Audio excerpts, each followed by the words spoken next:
بسم الله الرحمن الرحيم. الصلاة والسلام على خير الخلق وخاتم النبيين والمرسلين سيدنا محمد وعلى آله وصحبه وسلم أجمعين. أهلا وسهلا بيكم أصحاب الحياة في كل مكان. فيديو جديد من عالم الإطارات. إن شاء الله في فيديو النهارده هنعرف إزاي نقدر ندي هواء للكاوتش الجديد لو الجنط أعرض من الكاوتش. يعني الجنط طبعا بيبقى فيه جنوط سبور تبقى عريضة أعرض من الكاوتش الجديد. الكاوتش الجديد بيبقى شفته قافلة، فبالتالي بيبقى صعب إن احنا ندي هواء. فإن شاء الله النهارده هنعرف مع بعض، طبعا بناء على طلب أكتر من واحد من المتابعين. فان شاء الله هنشوف النهارده ان احنا ازاي نقدر ندي هواء بطريقه سهله وبسيطه، ويا ريت ان شاء الله هتستفادوا منها كتير. في البدايه ان شاء الله بتمنى اللي ما اشتركش معايا في القناه يشترك ويفعل زر الجرس. ان شاء الله تعملوا بلايك وما تنسوش اللايك، اهم حاجه اللايك والتعليق جميل ان شاء الله. يلا بينا مع بعض.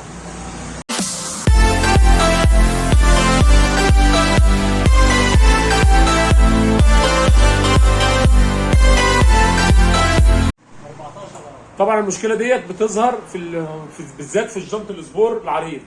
تمام، فاحنا هنركب دلوقتي مع بعض ونشوف ازاي نقدر نحل المشكله دي. هنشوف شكل الجنط وشكل الفرده وهنحاول نحلها مع بعض واوريكم ان شاء الله هتعملوها ازاي.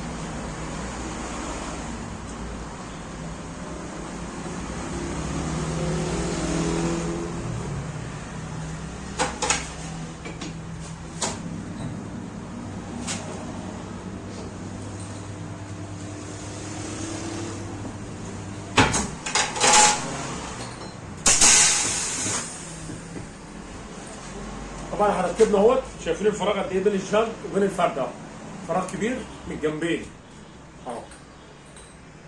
عشان نقدر ندي هواء في 3 طرق. اول طريقه نشوفها مع بعض دلوقتي. اول طريقه ان انا بضغط على شفه الفرد من ورا كده اهو، بضغط عليها كده واشد الفرد لبره اهو. تمام، استنى كده. انا كل الفرد ده بخليه قدام شويه. انا لسه خلص العربيه دي على بالي. معلش سامحني انت شايف الوضع. الخطوات اللي اشتغلت ورا تمام. بنشد الجنب، نحاول ان احنا نعدي شفه الفرده من الشفه الصغيره اللي في الجنب.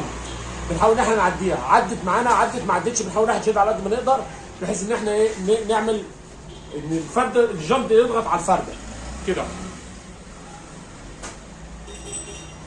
تمام؟ على قد ما تقدر حاول ان انت تضغط على الفرد. بنلاقي المسافه هنا كبرت اكتر. بنجيب الهواء السريع، لازم يبقى هواء سريع، مش ينفع هواء عادي. طبعا حلين الابره وبندي هواء سريع. وبسند برجليا زي ما انت شايف كده من الدوس بتاع الفرده مش من ورا. وبضغط سنه خفيفه على الجنب. تمام؟ ما جت معايا جت، ما جاتش بضطر اعمل طريقه ثانيه. تمام؟ طبعا انا دلوقتي سقطت معايا تاني من ورا، فمش ينفع ان انا ادي هواء. الهواء هيطلع بره كله. تمام؟ الطريقه الثانيه هنعمل ايه؟ هنضغط على الفرد من قدام مش من ورا. الطريقه الاولانيه ضغطنا من ورا، الطريقه دي هنضغط من قدام اهو، من عند البلف اهو، بتبيت اهو من عند البلف اهو اهو، بحيث ان هي تركب في مكانها. تمام اهو. طبعا فتحت من ورا، ببتدي ان انا اجيب الورق اللي كان على الكاوتش، الورق اللي انا شلته من على الكاوتش نفسه اهو.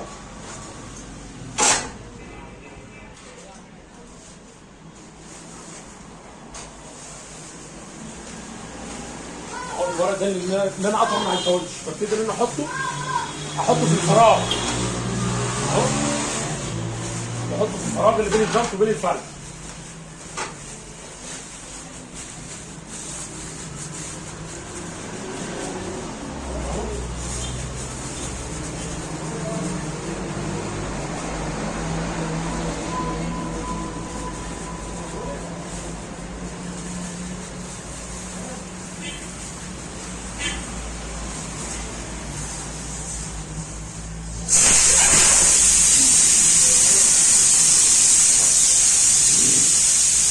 بضغطه جامد بين شفه الفرد وشفه الجنط عشان تاخد هوا معايا.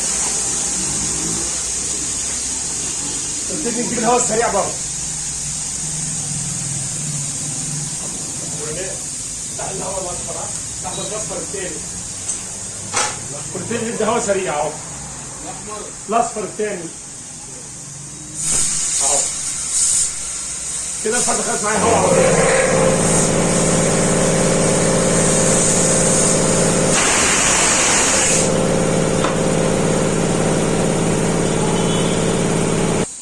طبعا الفرده خدت هواء اهي. تمام. ببتدي ان انا افضي الهواء تاني. انا اشيل الورق اللي ورا اللي احنا حاطينه ده.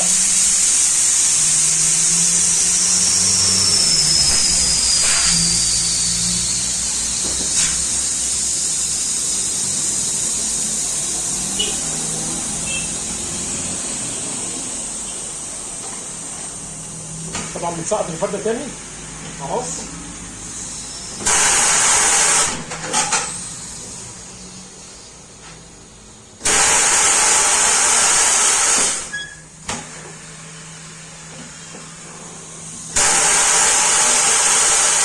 وابتدي ان انا اشيل الورق كله اهو. الورق اللي انا حطيته شلته كله اهو، وابتدي ارجع ادي هواء تاني. بس وانا بدي هواء لازم اضغط من ورا. تمام؟ يعني انا هدي هواء. يلا يا ابو رينات. ابو رينات افتح يلا اهو، وبشد الفرده عليا من ورا اهو عشان تاخد هواء على طول. الفرده خدت هواء تماما. بس لازم يكون في هواء جديد، لازم هواء سريع. اقفل يا ابو رينات.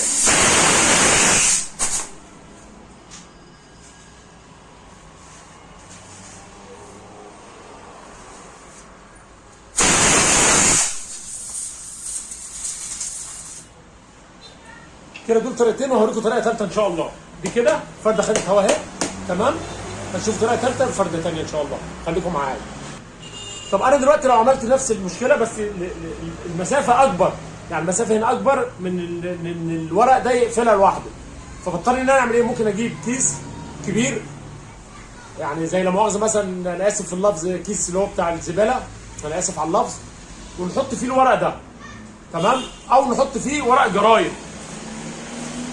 ورق جرايد زي كده. تمام. ونبله ونحطه في قلب الكيس، بحيث ان احنا نلفه كده ونحطه بدل الورق، نحطه هنا بدل الورق، بس يبقى ملفوف على بعضه. لو انا ما لقيتش ورق زي كده مثلا، او الكاوتش جيب من غير ورق، فبحطه حاجه زي كده. تمام. ببله ميه، بغرقه ميه، يعني ببله بحيث ان هو يثبت هنا والهواء ما يقطعوش. تمام. ويفضل لو انا لقيت المسافه كبيره ان انا احطه في كيس، والف الكيس على بعضه، الف الكيس الكبير واحطه في الفراغ، يملى الفراغ. طبعا في شغل العربيات النقل في ناس بتحط شمر موتوسيكل عشان طبعا يملى الفراغ في كوتش التيوبلس، فاحنا في كوتش صغير بنعمل كده. ده افضل من ان احنا نولع والكلام ده كله، وسهله جدا على فكره، يعني تطبيقها سهل مش صعب. بس انت بتحاول تملى الفراغ وتدي هواء سريع، تملى الفراغ وتدي هواء سريع، الفرده تاخد معاك على طول وتبقى سهله ان شاء الله. طبعا يا حبايبي زي ما شفنا مع بعض ازاي بنقدر ان احنا ندي هواء لو الجنط اعرض من الفرد. تمام. دي الطرق اللي احنا نقدر ندي بيها هواء. طب افرض انا ما عنديش مثلا ورق جرايد، او ما عنديش الورق التاني ده، ممكن ان انا اجيب الورق الاصفر اللي هو زي كده، زي ده كده اللي احنا شايفينه اهو، زي ده كده. ده طبعا برده بيجي على الكاوتش، ممكن يجي على كاوتش التوك توك، على كاوتش الموتوسيكل، على اي كاوتش، بحيث ان انا املى الفراغ. طبعا بطبقه على بعضه كذا طبقه كده مثلا، كده مثلا اهو، وببرمه على بعضه كده اهو زي ضفيره كده، وببتدي ان انا احطه في الفراغ، بحيث ان انا املى الفراغ اللي بين الجنط. ولما بدي هواء من جنب واحد بيطلع، ببتدي ان انا افضي تاني الهواء واسقط واشيل الورق اللي انا حطيته، لان طبعا ما ينفعش ان هي تمشي بالورق اللي فيها عشان هينفس. فاحنا كده ادينا هواء وحلينا المشكله. يا رب ان شاء الله تكونوا استفدتوا من الفيديو النهارده. اتمنى ان شاء الله اللي ما اشتركش معايا في القناه يشترك وفعل زر الجرس، ويا ريت ما تنسوش اللايك. اللايكات مفيده خالص ليا عشان القناه تظهر وتوصل لاكبر عدد، فيا ريت ما تبخلوش عليا باللايك وتعليق جميل. شكرا والسلام عليكم ورحمه الله وبركاته.